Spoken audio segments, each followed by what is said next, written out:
As dawn broke over Caracas on January 5, 2026, the city awoke to chaos and uncertainty.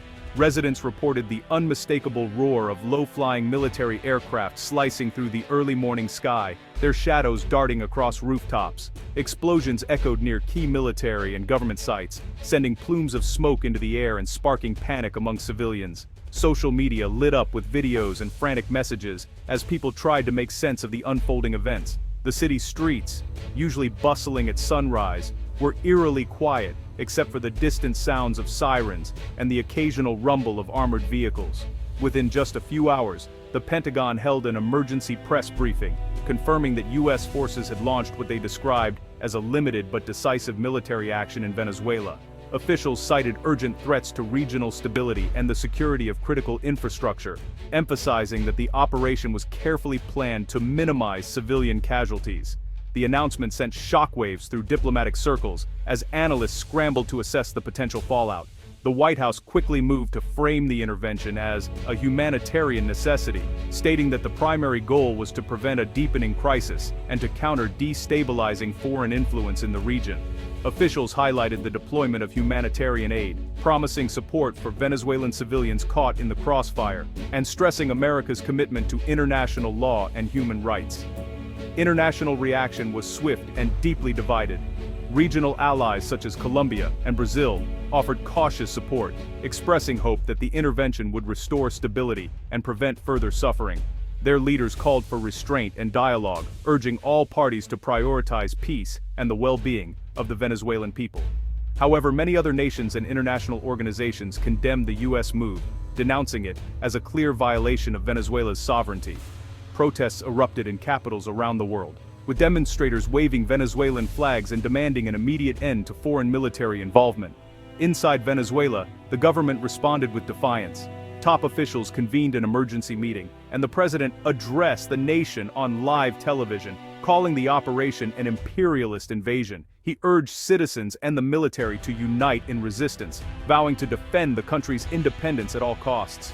Crowds soon gathered in Caracas, rallying with anti-US banners and chanting slogans of national pride. As the world watched these dramatic developments unfold, the stage was set for a high-stakes diplomatic and military standoff. Global headlines blared updates, and urgent meetings were called in capitals across the globe. The crisis in Venezuela had become the center of international attention, with the next moves uncertain and the stakes higher than ever. Beneath the rhetoric lies a simple truth: Venezuela holds the world's largest proven oil reserves, over 300 billion barrels, surpassing even Saudi Arabia. For the U.S., Venezuelan oil has always been a strategic asset, especially given its proximity and the specialized refineries on the Gulf Coast. The collapse of U.S.-Venezuela relations created a vulnerability in American energy security, one Washington has long sought to resolve. In a world where China and Russia wield energy as geopolitical tools, regaining access to Venezuelan oil is about more than commerce, it's about power. Today's intervention is a calculated move to reclaim a critical piece of the global energy chessboard. Operation Andean Freedom unfolded with remarkable precision, the result of months, if not years, of meticulous preparation and strategic foresight. Every move was calculated, every contingency considered, and the operation's opening moments reflected this careful orchestration. Behind the scenes, deep planning and inside intelligence played a pivotal role. Intelligence operatives worked tirelessly, gathering information, recruiting informants, and mapping out the vulnerabilities within Venezuela's military and government infrastructure. These covert efforts set the stage for what was to come. The U.S. launched a series of coordinated strikes, targeting command centers, air defenses, and airfields across Venezuela. These attacks were devastatingly effective, crippling the country's ability to mount a coordinated military response. The precision of these strikes suggests that internal collaborators provided critical targeting information, ensuring maximum impact with minimal collateral damage. Almost simultaneously, reports began to surface of military defections and mysterious power outages sweeping through major cities.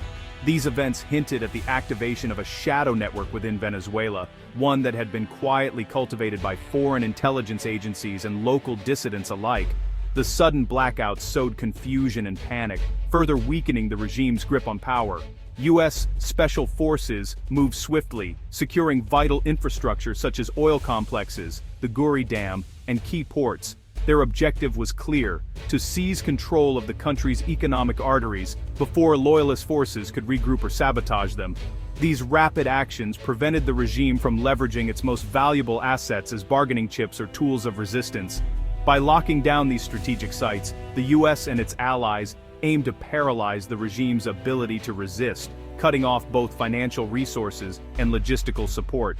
The operation's focus was not on occupying cities or engaging in drawn-out urban warfare, but on neutralizing the regime's capacity to function. The emphasis on seizing economic lifelines, oil refineries, pipelines, and export terminals signaled a strategy designed for rapid transition of power rather than prolonged occupation. By controlling these assets, the coalition could dictate the terms of Venezuela's future, both politically and economically. The speed and overwhelming success of the operation exposed a brittle command structure within the Venezuelan military. As leaders scrambled to respond, internal divisions and confusion became apparent, revealing a country already primed for internal fracture and upheaval. The operation's execution not only demonstrated military might but also the profound impact of internal dynamics and covert alliances. This intervention echoes a long U.S. tradition in Latin America, protecting economic interests under the guise of regional stability. The Monroe Doctrine's modern form is about controlling access to resources, especially oil, and countering rivals like China and Russia. U.S. policy has favored governments open to foreign investment, punishing those who nationalize resources. The goal: ensure the hemisphere's wealth flows on terms favorable to Washington, reinforcing its global standing. The message is clear: resource nationalism that challenges U.S. hegemony will be met with force. Securing Venezuela's oil isn't just about supply, it's about wielding energy as a strategic weapon. A US-backed government could revive production, flood markets, and undercut OPEC+, weakening Russia's and Saudi Arabia's influence. For China, losing privileged access to Venezuelan oil means greater vulnerability and higher costs.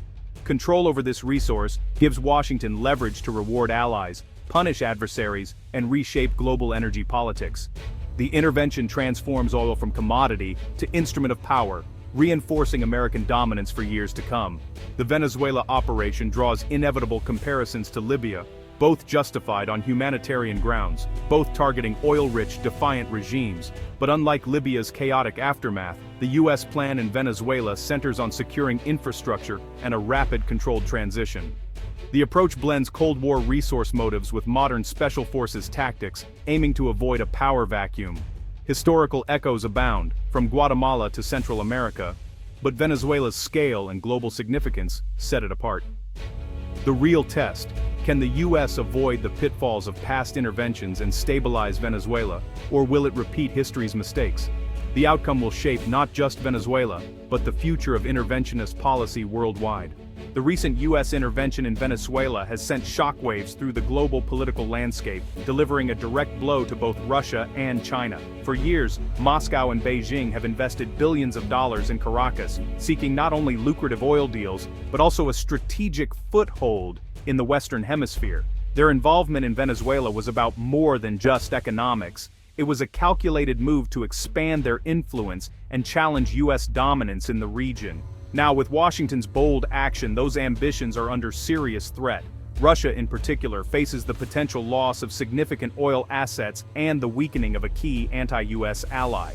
The Kremlin has long viewed Venezuela as a critical partner in its efforts to counterbalance American power. However, despite its frustration, Moscow's military options are limited.